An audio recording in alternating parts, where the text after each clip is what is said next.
Olá, meu querido aluno, olá, minha querida aluna, tudo bem com você? Estamos aí na reta final do nosso curso, nosso módulo de Direito Civil e falaremos sobre mais um tópico do edital e o tópico diz o seguinte: novas formas condominiais. Fiquei preocupado quando eu vi esse tópico porque é algo muito amplo, né? Novas formas condominiais, e até porque nós não temos muitas novas formas condominiais, a não ser que nós falamos na aula anterior, que seria o condomínio edilício. O condomínio edilício é justamente uma nova forma condominial, mas o que eu quero trazer para vocês então são aqui os principais institutos da doutrina, trazidos pela doutrina, os entendimentos jurisprudenciais e também algumas novas formas condominiais previstas em lei. Então vamos lá.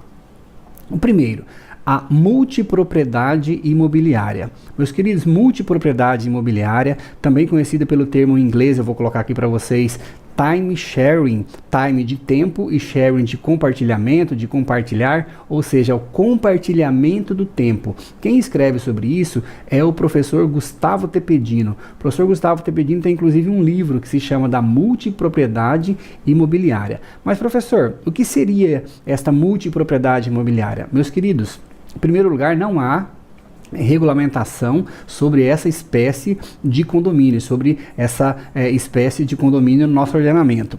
Mas é possível a criação desse condomínio, professor? Então vamos lá. Primeiro, o que é a multipropriedade?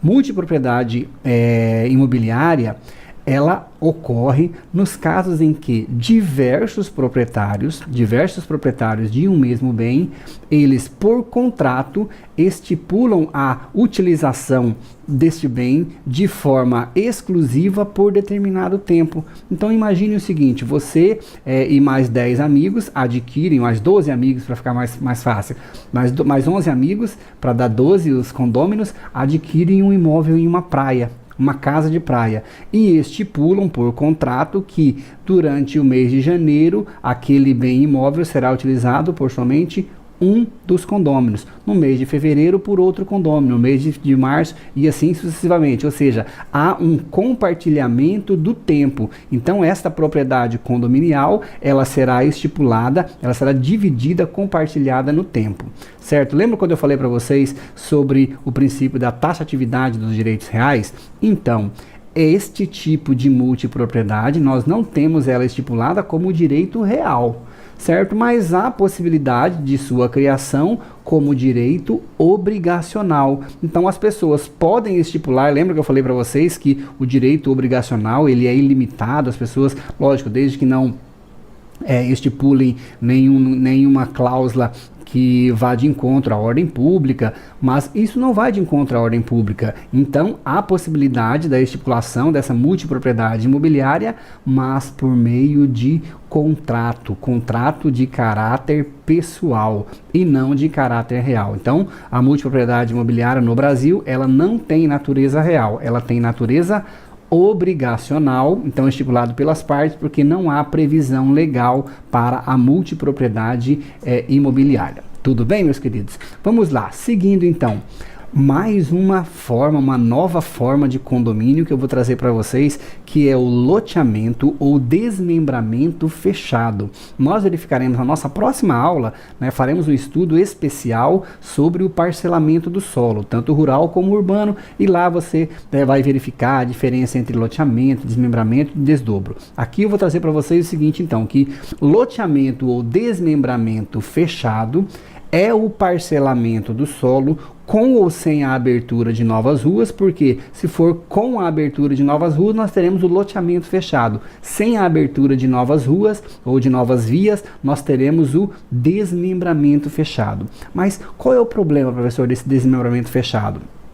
No momento do registro de um loteamento ou de um desmembramento, as vias públicas, as ruas, as avenidas, elas passam a pertencer imediatamente ao poder público, ou seja, elas se transformam de bem particular para um bem de uso comum do povo. Então nós temos esse problema. Quando os condôminos cercam esse loteamento e impedem a entrada de determinada pessoa, nós temos duas hipóteses. o loteamento ou desmembramento fechado ilícito, que os dois não têm previsão legal, tanto nem o lícito nem o ilícito, não há previsão legal sobre isso, mas o ilícito é aquele em que não há autorização do poder público para o impedimento do ingresso de outras pessoas neste condomínio, certo? Mas há o condomínio fechado, o loteamento fechado, me desculpem, ou o desmembramento fechado lícito, que é aquele em que o poder público,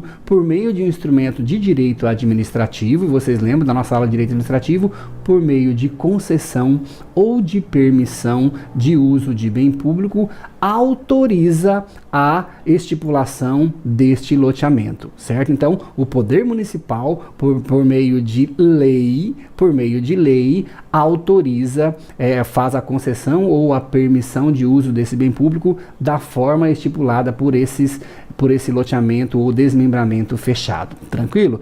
Professor, os municípios poderiam fazer isso? Tem legitimidade para fazer isso? Tem competência? O artigo 30 da Constituição diz o seguinte: compete aos municípios, primeiro, legislar sobre assunto de interesse local, né? Suplementar a legislação federal e estadual no que couber. Então, se não há uma estipulação na legislação federal sobre esse loteamento ou esse desmembramento fechado, cabe à legislação municipal estipular dessa forma, suplementar. E o artigo 30, inciso 7º, que eu vou colocar para vocês aqui, compete aos municípios promover no que couber adequado ordenamento territorial mediante planejamento e controle do uso do parcelamento e da ocupação do solo urbano. Então, a Constituição permite aos municípios estipular, mediante um planejamento, o controle do uso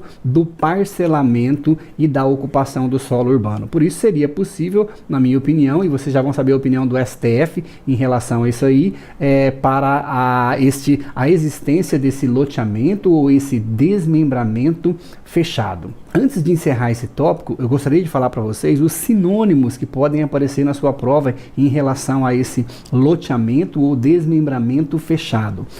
A doutrina fala também em loteamentos integrados, loteamentos em condomínio, loteamento de acesso controlado e loteamento comunitário autossuficiente. Então, loteamento integrado, loteamento em condomínio, loteamento de acesso controlado e loteamento comunitário autossuficiente. Só lembrar que ele é ilícito se não tiver autorização municipal, por lei municipal, e pode ser lícito se houver a lei municipal autorizando este loteamento fechado ou desmembramento fechado, em que as ruas, que as vias são públicas, mas por meio de concessão ou permissão, esses condôminos podem utilizar este imóvel da forma estipulada em lei.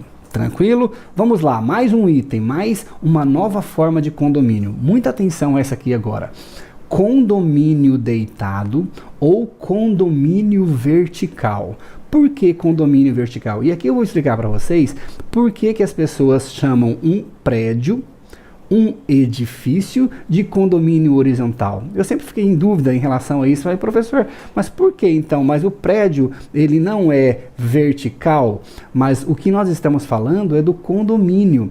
E o condomínio é da parede. Então, para você não esquecer nunca mais, se o que divide o imóvel for horizontal, como é o caso dos prédios, né? Então nós temos aquela divisão. O grande problema do condomínio é de estipular quem é o proprietário, é o do apartamento de baixo ou do apartamento de cima.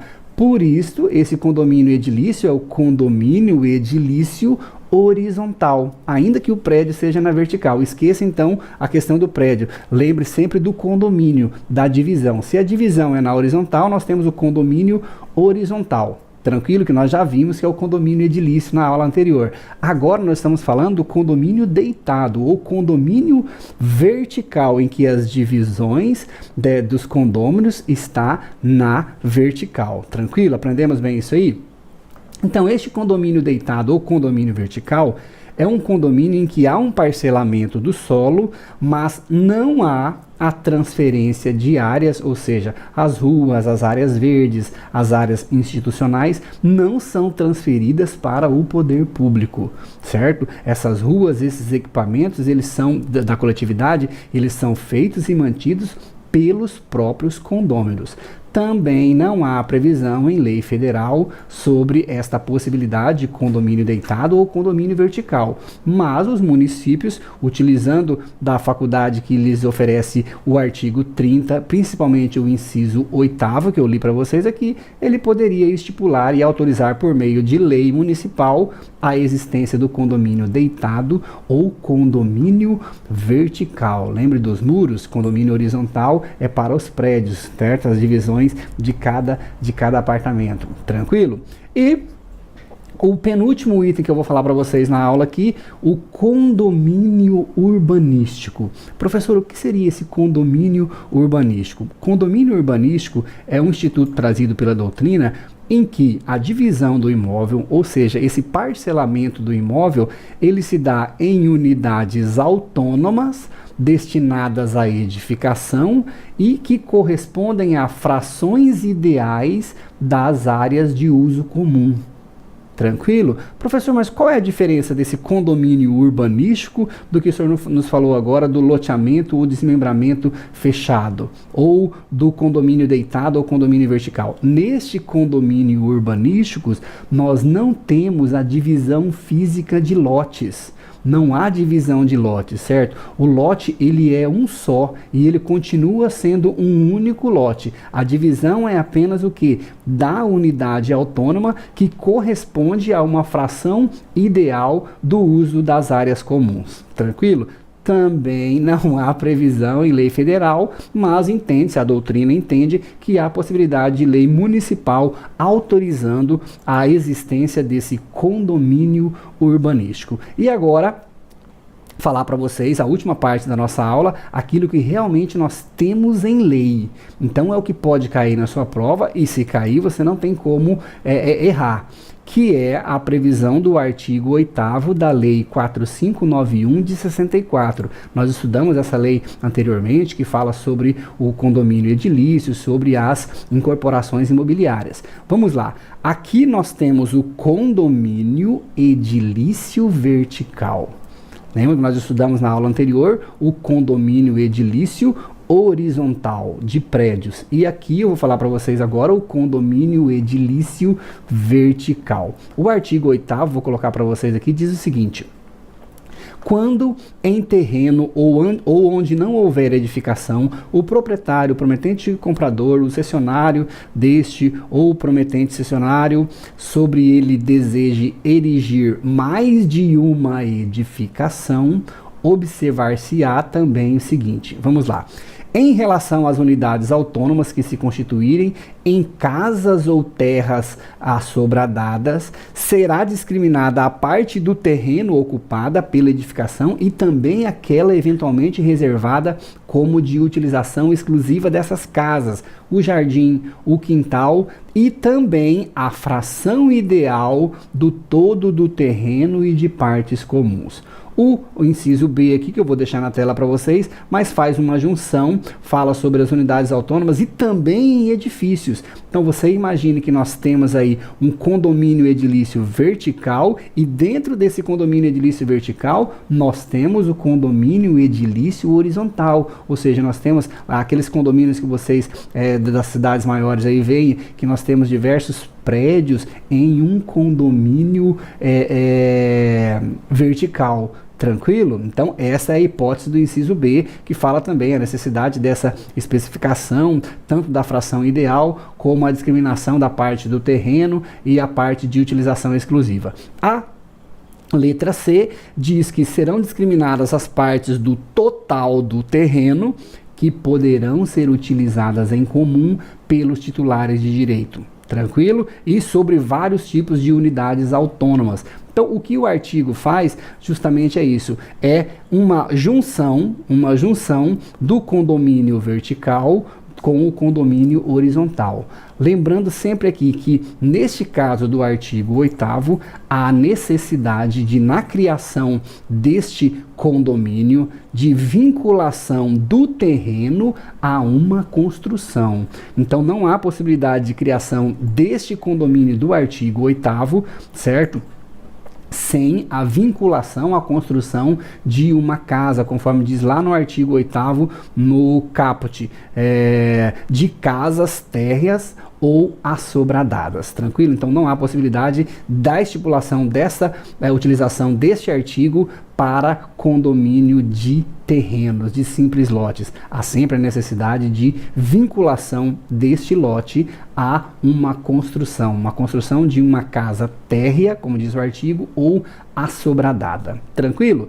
Meus queridos, sobre este tema, importante relembrar, importante ressaltar para vocês o julgamento do STF, que em grau de repercussão geral entendeu pela constitucionalidade de uma legislação do Distrito Federal que permitia o parcelamento do solo sobre a forma de condomínio de lotes mediante normas que mesclavam o instituto do condomínio edilício, que nós já estudamos, da Lei 4591 de 64, e do loteamento, que nós aprenderemos na próxima aula, da Lei 6766 de 79. Então, o STF entendeu que essa legislação do Distrito Federal, e aí nós podemos aplicar isso também aos municípios, que essa legislação que estipula de forma diferente, desde que utilizando critérios racionais de parcelamento do solo, que essas normas são constitucionais. Então pode colocar isso na sua prova,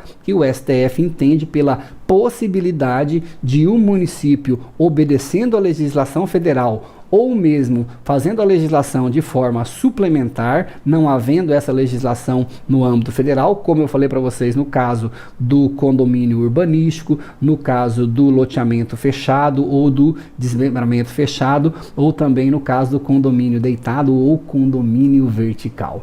Beleza, meus queridos? Muita novidade para vocês. Podem voltar a uma aula tranquila, uma aula bem pequenininha sobre essas novas formas, mas tem muita informação para vocês que pode cair na prova. Tranquilo? Então, muito obrigado. Voltamos daqui a pouquinho com mais uma aula sobre parcelamento do solo. Espero você.